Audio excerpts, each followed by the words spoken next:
এনেকৈ ধৰণে গোটেইখিনি ইয়াত আছে, 7খন আছে।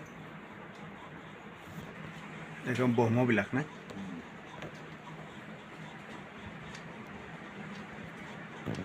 এখন চিত্ৰবিলাক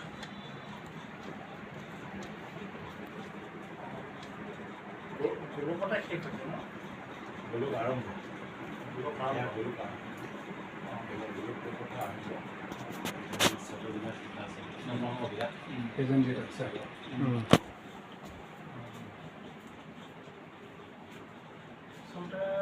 সেইটো এতিয়া মানে কিছুমান কথাত মানে এই মুদ্ৰাটো ইপিঠি আৰু সিপিঠি বুলি যে কয়, মানে কোনোবা এটা দিশত আপোনাৰ গোলকটো একেবাৰে মানে শেষটো হৈছে, কিন্তু ইয়াত এতিয়া গোলকটো আৰম্ভ হৈছে।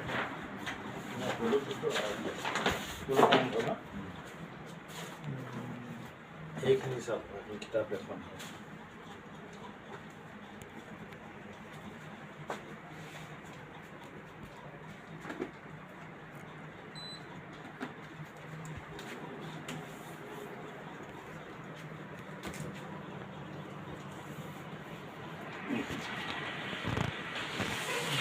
পুথি, চিপটীয়া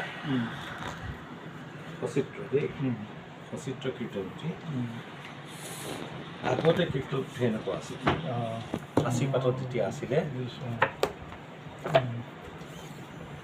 ইমান ডাঙৰ, সেইকাৰণে আমি কিতাপখন চাইজটো অকণ ডাঙৰ হৈছে।